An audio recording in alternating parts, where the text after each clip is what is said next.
మహాశివరాత్రి పర్వదినం సందర్భంగా ఉమ్మడి మెదక్ జిల్లా వ్యాప్తంగా ఈ యొక్క శైవ క్షేత్రాన్ని కూడా కిటకిల్లాడుతున్నాయని చెప్పొచ్చు. ప్రస్తుతం మనం సిద్దిపేటలో ఉన్న ఉమాపార్థివ లింగేశ్వర దేవాలయంలో ప్రస్తుతం ఉన్నాం. ఒక భక్తులు కూడా భారీ రద్దీగా కూడా క్యూ లైన్లో నిలబడి ఒక దర్శనం చేసుకోవడానికి వస్తున్న పరిస్థితి ఉంది.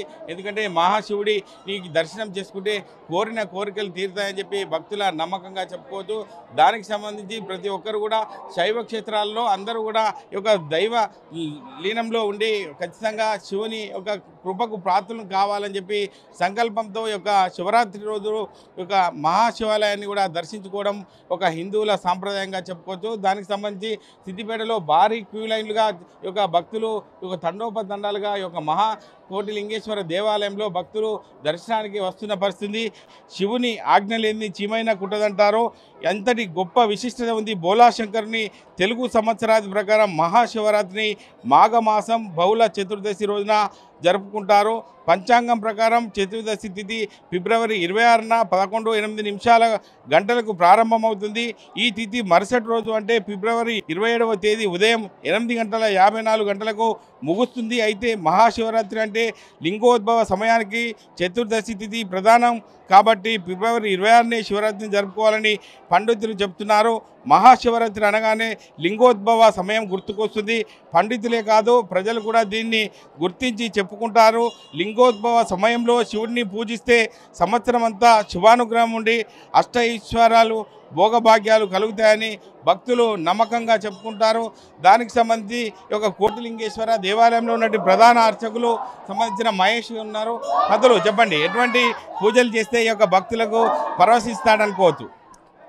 ఈరోజు విశేషమైనటువంటి రోజు కాబట్టి, మహాశివరాత్రి రోజు కాబట్టి, ఈ మహాశివరాత్రి రోజు నాడు ప్రజలందరూ కూడా భక్తితో వచ్చి స్వామివారిని దర్శనం చేసుకొని వీలై ఉంటే అభిషేకము లేదా అర్చన లేదా ఒక పత్రిదలం ఒక చెంబడు నీళ్లు పోసి నమశివాయ అంటే అనేక జన్మలటువంటి మనం చేసినటువంటి పాపాలన్నీ పోయి పుణ్యాలు కూడా వస్తాయి. మహాశివరాత్రి నాడు ఉపవాసం ఉండాల్సి ఉంటుంది కాబట్టి ప్రతి ఒక్కరు ఉపవాసం స్వీకరించాలని చూస్తారు. అది ఏ సమయంలో తీసుకుంటే బాగుంటుంది? ఉపవాసము అనేది ఉదయం మనం లేచినప్పటి నుంచి రేపు తెల్లవారుజామున వరకు ఉపవాసం ఉండడం ఆనవాయితీగా జరుగుతుంది. అంటే ఏ కార్యక్రమం చేయాలన్నా ఒక శివుని ఆజ్ఞ లేని చీమైన కుట్టది అంటారు.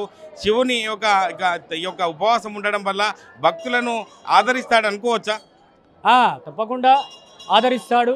మనం శివుని ఆజ్ఞ లేని చీమైన పుట్టదు కాబట్టి అలాంటి సమయంలో మనం శివునికి పార్థివలింగంతో ఒక లింగాన్ని, ఈ కలియుగంలో పార్థివలింగం విశేషం కాబట్టి ఒక పార్థివ లింగాన్ని తయారు చేసి జల నిమజ్జన చేస్తే మన యొక్క పాపాలన్నీ కూడా పోయి అనేక సుఖ సంతోషాలు కలుగుతాయి. అంటే సిద్దిపేట జిల్లా కేంద్రంలో ఉమాపార్థివ లింగేశ్వర స్వామి దేవాలయం చాలా గొప్పగా చెప్పుకోవచ్చు. ఎంతమంది భక్తులు వస్తున్నారో, ఎక్కడి నుంచి వస్తున్నారు ఇక్కడికి?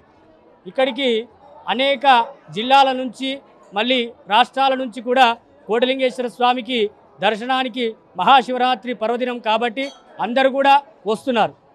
ఈ పర్వదినం సందర్భంగా చివరిగా భక్తులకు మీరేం చెప్తారు? వచ్చే భక్తులకు ఏం చెప్తారు?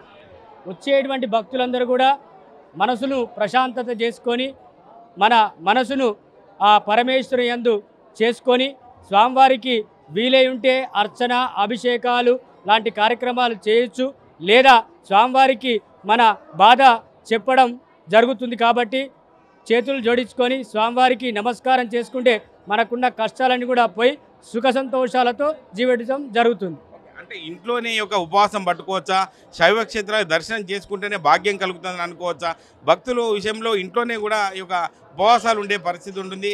ఈ దైవ క్షేత్రాలను కూడా దర్శించుకోవాల్సి ఉంటుంది కాబట్టి ఆ విషయంలో భక్తులకు క్లారిటీ ఉండే విధంగా ఏం చెప్తారు? ఆ విషయంలో ఇంట్లో ఉండి కూడా ఉపవాసం ఉండొచ్చు, కానీ ఎందుకంటే ఇవాటి రేపు కాల ప్రకారము అందరికీ ఆరోగ్యం అనేటువంటి సమస్య ఉంది కాబట్టి ఎవరైనా అవకాశం ఉన్నటువంటి వాళ్ళు గుడి ప్రాంతంలో ఉంటే చాలా విశేషంగా ఉంటుంది. ఇంట్లో ఉన్నప్పటికీ కూడా భక్తి శ్రద్ధలతో భగవంతుణ్ణి ఆరాధన చేసుకుంటూ జీవితాన్ని గడిపితే సంతోషంగా ఉంటారు. అంటే హరహర మహాదేవ అనుకుంటూ ప్రతి ఒక్క భక్తుడు కూడా శివనామ స్మరణతో ముందుకెళ్తున్నటువంటి పరిస్థితి ఉంది. ఎందుకంటే ఈ యొక్క భక్తులు ఖచ్చితంగా ఉపవాస దీక్ష తీసుకునేవారు శైవ క్షేత్రాలను దర్శనం చేసుకొని ఒక ఉపవాసం తీసుకుంటే బాగుంటుంది. ఇంట్లో కూడా చేసుకోవచ్చు. భక్తి శ్రద్ధలతో చేసుకున్నట్టయితే శివుని ఆదరించుకుంటూ ముందుకెళ్లాల్సి ఉంటుంది. శివుని ఆజ్ఞ అనేది చీమైన కుట్టదన్న ఉద్దేశం కొద్దీ శివుని యొక్క ఆజ్ఞతో ముందుకెళ్లాల్సి ఉంటుంది. కాబట్టి శివుని స్మరించుకుంటూ ముందుకెళ్ళినట్టయితే భక్తులకు అనుకున్న కోరికలు తీరే అవకాశం ఉంటుందని చెప్పి స్థానిక ప్రధాన అర్చకులు మహేష్ కూడా చెప్పడం జరుగుతుంది. ప్రపంచంలో ఏ మూల ఏ క్షణం ఏం జరుగుతుందో వేగంగా తెలుసుకోవడానికి తొలి వెలుగు వాట్సాప్ ఛానల్ని ఫాలో చేయండి.